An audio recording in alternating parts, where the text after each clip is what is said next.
First, I want to introduce myself. My name is John Burke. I'm a professor at Reseba University in Riga, and today I want to talk about the definition of an international monetary system.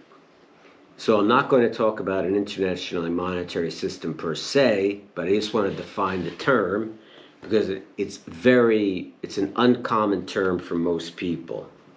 So I want to look at it from three different perspectives. First, I'm going to take definitions that you find in well-established, preeminent textbooks, the scholarly literature.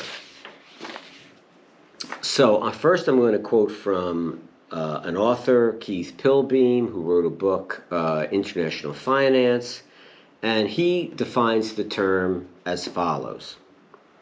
An international monetary system is the set of conventions, rules, procedures, and institutions that govern the conduct of financial relations between nations. If we look at this definition, it doesn't say anything. So let's break it down.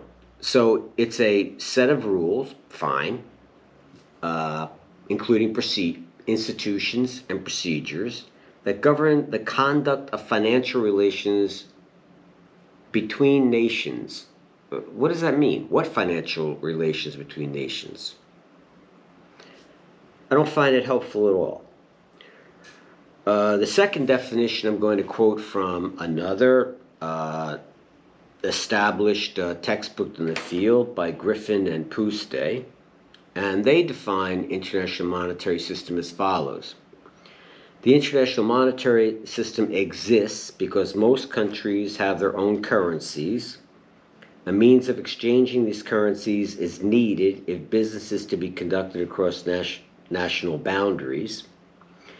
And the international monetary system establishes the rules by which countries value and exchange their currencies. They also add another distinct feature. It also provides a mechanism for correcting imbalances between a country's international payments and its receipts. All right, this is a much better definition. But you can see that you can't get the definition in a single sentence. So let's look at the Griffin and Puste definition.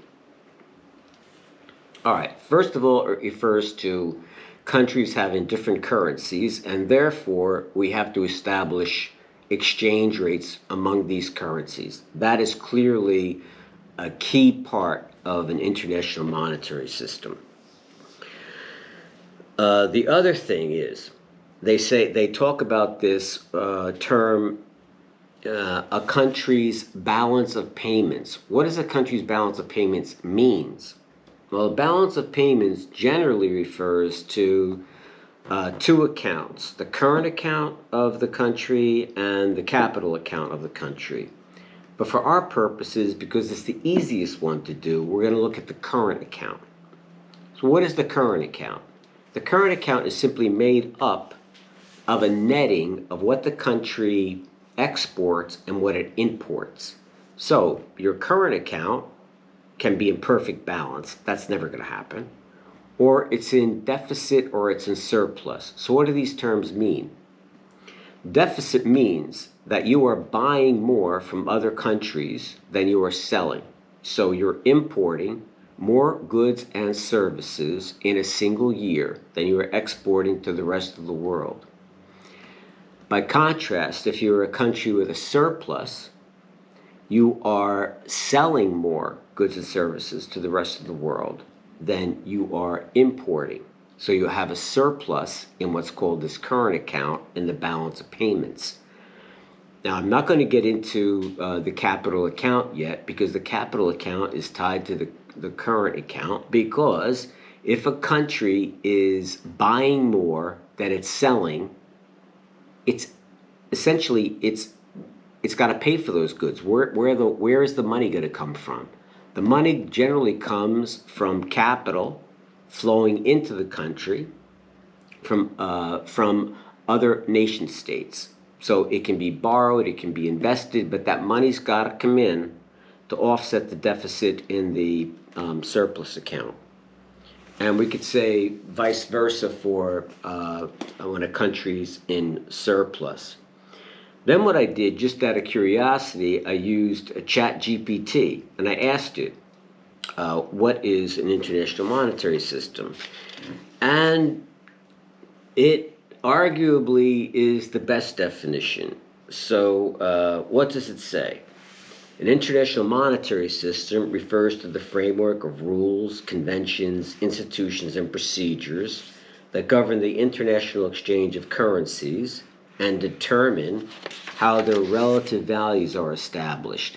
All right, this is a much better sentence, even though it's very similar to Keith Pilbeam, because it gives us more detail and it talks about the prices of currencies in the world market.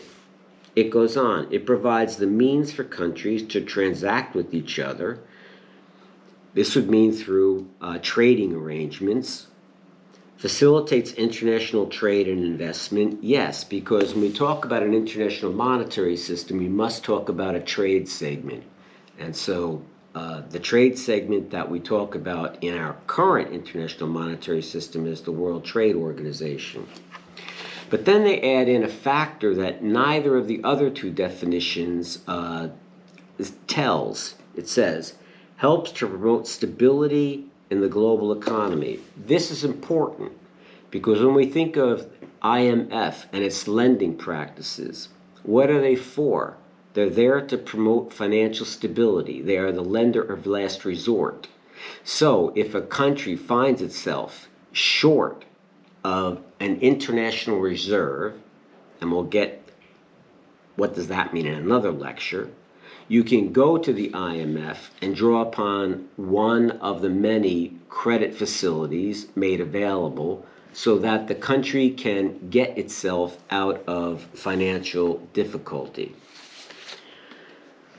So if we were to try to take the best of the three parts, we definitely could say that an international monetary system establishes conventions regulating financial transactions among countries, primarily through establishing some mechanism to price one currency in terms of another currency, that the institutions and conventions facilitate and promote trade among these nations that either put a country in surplus or deficit in the current account, and that we have a bank at the backbone, the IMF, that in the event a country finds itself in financial difficulty, there's a mechanism to provide credit into the world markets so that the system functions smoothly. Now, we haven't said much, but in the next video, what I'm going to do, I'm going to take a famous international monetary system. It's the 19th century international gold standard, and we're going to go through that to show exactly how it operates, and we'll be able to see that it operates in such a way as to achieve all of the purposes that we found in our three definitions. All right, so I'll see you next time.